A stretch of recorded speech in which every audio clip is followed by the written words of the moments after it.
This one is set in Yellowstone, which already makes it feel like a full-on escape. Do you want to read more and feel good about what you're reading, but struggle with time and finding clean books? If so, you're in the right place. Hey, I'm Cassidy, a wife, mom, and a lifelong reader whose faith shapes what I read. I learned how to make time for books and choose ones that align with my values. If you're ready for clean books you don't have to second guess and simple reading tips that fit real life, cozy up and let's make reading fun again. I need to tell you about something coming up because if you've been feeling like you want to read more, but you're just not finding the time, or you're finally ready to sit down and read, but somehow you get distracted after a few pages, or you're trying to focus, but it's just not happening. Or maybe you keep picking up books and thinking, why is it so hard to find well-written, clean books? And then you start something and it's slow and you're like, oh, I'm not finishing this. I hear this all the time and I've been there too. And this is exactly why I made this. I am hosting a free live Read More challenge from June 2nd to the 4th. And it's for you if you've been struggling with finding time, you're getting distracted, and you want to sit down and read a book. You are going to be able to keep it really simple. There's no pressure, no huge reading goals, just helping you actually sit down and read again and be the reader I know you want to be. You can join me at fruitfulreader.com/challenge. I would seriously love to have you in there. Let's talk about vacation reading for a second. I want to give you a super awesome handful of books that are really easy, engaging, and actually fun to read on vacation that you can fit in those small pockets of time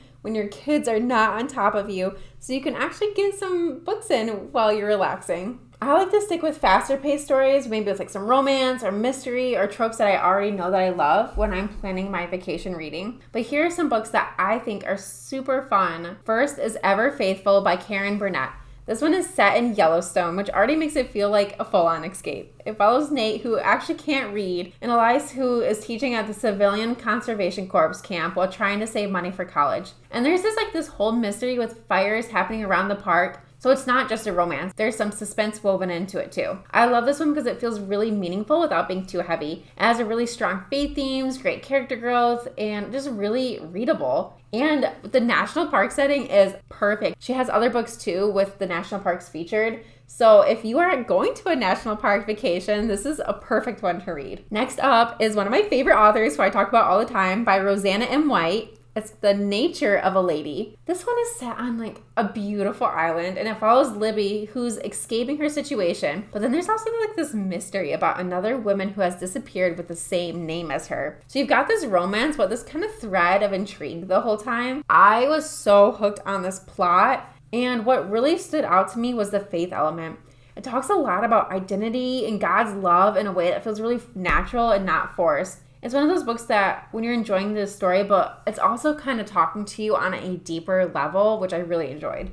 Next up, we have A Cross-Country Wedding by Courtney Walsh. And this one is just so fun. It's about Maddie and Simon, who have been friends forever, and they go on this road trip together for a wedding. And you already know it. The forced proximity, there's a one-bed trope, completely clean, and you just will get totally in. Their dynamic is so good because they're totally opposite, but it just works. And one of those books that are just so easy to read. Courtney Walsh writes really fun contemporary romances. All of her books are clean and perfect to read while on vacation. Another one that I love is Blackmore by Julianne Donaldson. This one is a historical romance, and it follows Kate, who wants to travel and avoid marriage, but she ends up going to this estate called Blackmore with her childhood friend Henry. The relationship just builds up in such a natural, emotional way. It's just one of those books that really stick with you after you finish it. You really get to see the characters grow and interact with each other. It's something if you're feeling a bit more emotional but still want this clean, beautiful book, it's a great pick. This one is pure vacation vibes. It's called Hopeful in Hawaii by Regina Walker.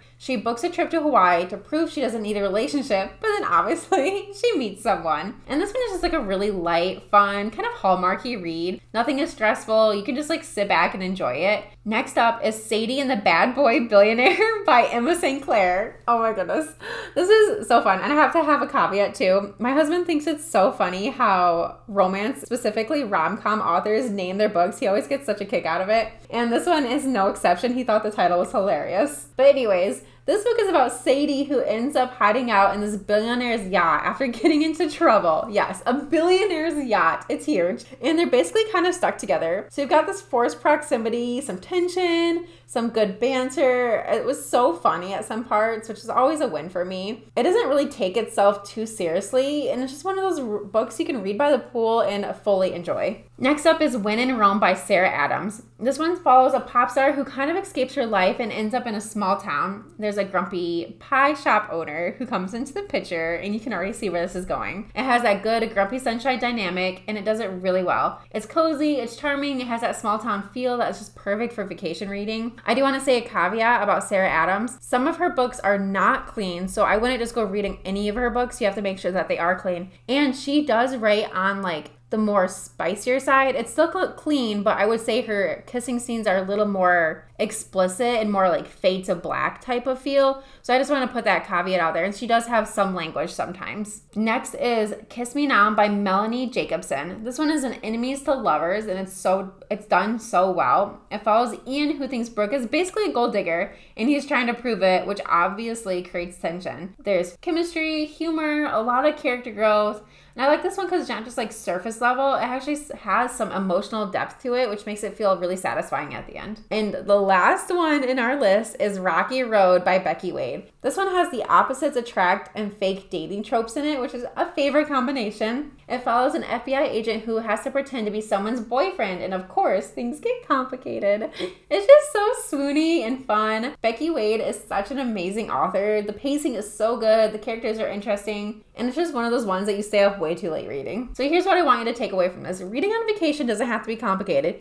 You don't need a huge list. You don't need the perfect conditions. You just need a few really good books that are easy to get into. And if you've been struggling with finding time to read, staying focused, come join me in my live free Read More challenge. It's going to help you actually follow through and make reading part of your life again. You can join us at fruitfulreader.com/challenge. Hey friend, if you loved today's episode, take 30 seconds to join our free Facebook community of over 30,000 women at fruitfulreader.com/group and connect with readers who just want to read more without worrying about what they'll run into. And if you haven't yet, leave a quick review on Apple Podcasts. It truly helps other readers find the show. Now go pick something off that TBR or add 3 more. I won't judge. I'll see you next week. Happy reading.